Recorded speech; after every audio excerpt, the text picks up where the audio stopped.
Now, they weighed the giant before they loaded him on the C-130, because they have to load everything that goes onto the C-130. The loadmaster weighed him. He weighed 1,100 pounds. 1,100 libras pesaba este gigante, brothers.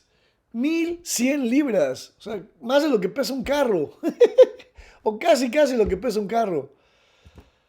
And they estimated his height at 10 to 12 feet tall. De 10 a 12 pies de altura. 6 pies es 1,83 en metros.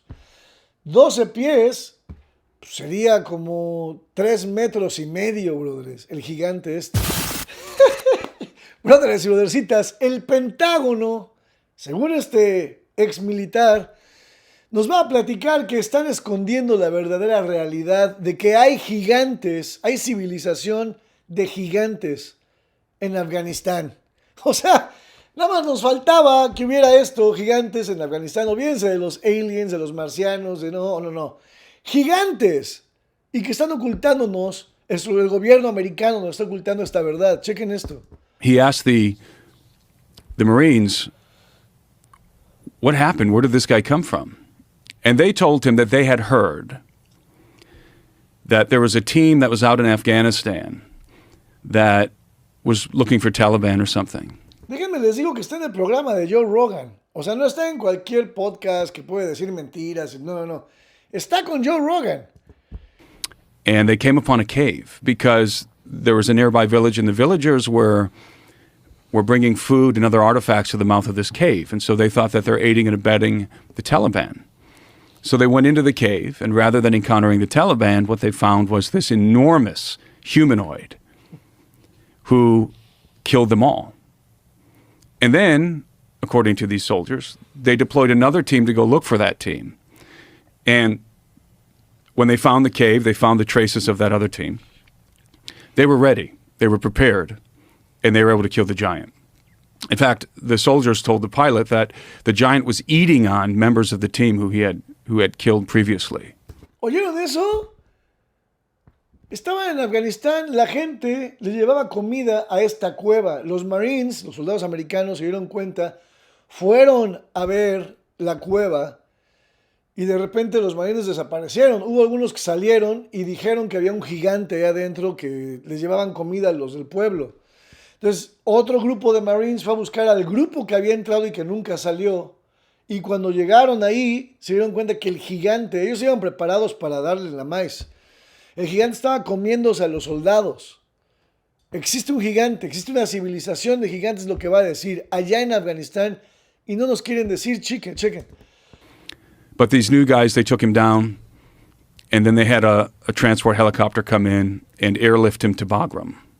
Did you ever try to find records of who was there and casualties that were reported, deaths that were reported?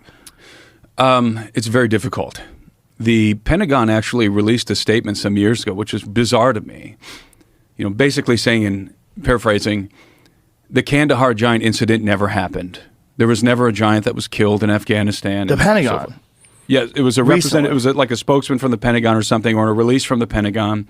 Is this available online? Yeah. They actually felt the need to debunk this. That's hilarious. Now, that gets me sketchy. Well, I believed the pilot because he was a very credible guy. He didn't want his name out there. He didn't want fame or notoriety. He was very nervous.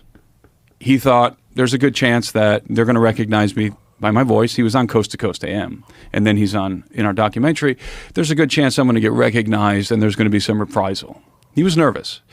Now, they weighed the giant before they loaded him on the C-130, because they have to load everything that goes onto the C-130. The loadmaster weighed him. He weighed 1,100 pounds. 1,100 libras pesaba este gigante, brothers. 1,100 libras. O sea, más de lo que pesa un carro. O casi lo que pesa un carro. And they estimated his height at 10 to 12 feet tall. De 10 a 12 pies de altura. O sea, supongamos que son 6 pies, es como 1,83, más o menos. 6 pies es 1,83 en metros. 12 pies sería como 3 metros y medio, brothers. El gigante este. 3,5 metros, 12 pies. O sea, no manches. And so they loaded him onto the C-130, and then they flew him to Qatar. And then they unloaded the cargo in Qatar. And our pilot told me he heard through the grapevine that the body ended up at Wright-Patterson Air Force Base. He said, I don't know. That's just what I heard.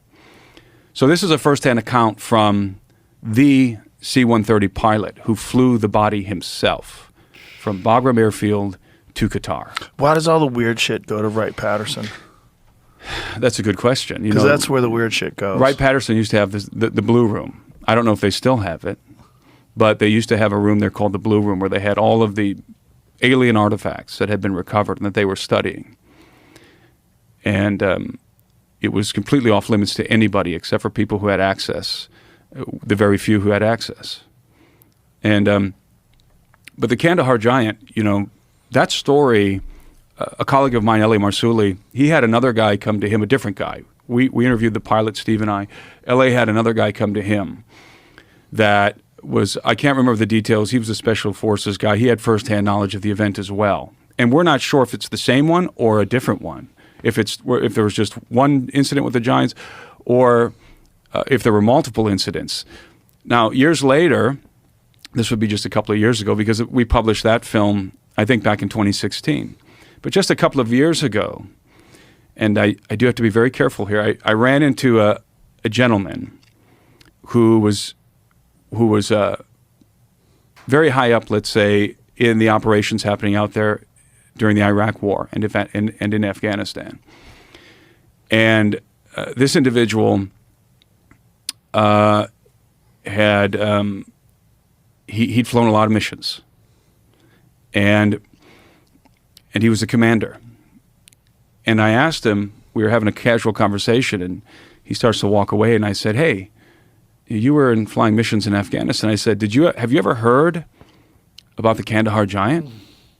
And his wife was standing next to me, and he's sort of walking away. He turns around. The blood rushes out of his face, and he literally goes like this to me, points to his phone. And his wife whispers, he can't talk about that. So later on, I was able to, we agreed to meet it later on and in a very controlled environment. And he related a story to me that's the most wild story I've ever heard in my life. And I'm sorry, I can't relay it. I love this guy. I want to protect him.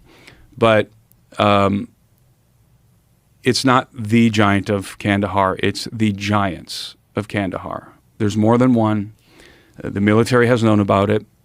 And aside from him, I talked to other soldiers who've also had knowledge of the specific incident that I cited earlier, but then also in general the giants in Afghanistan.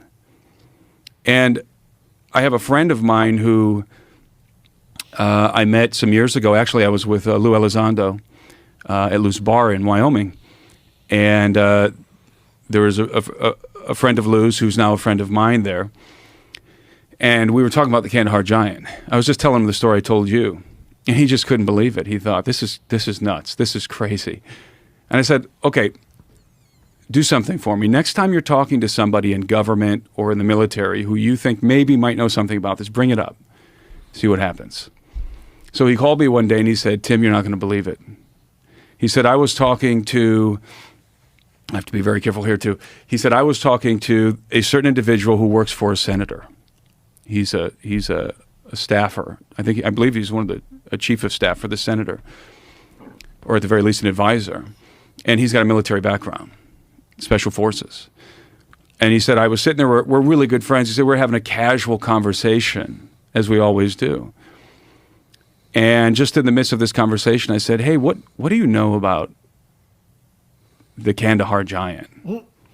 And he said his face completely contorted. And they were no longer just being happy and laughing. He became very stern. And he said, what have you gotten yourself into? What are you looking into? He said, you need to be really careful. And he wouldn't tell him anything else. that's the kind of reaction that I get and others get whenever we try and get information on this story. It's a very fun story. I don't know why it's so fun, but it's very fun. Brother, está muy cañón.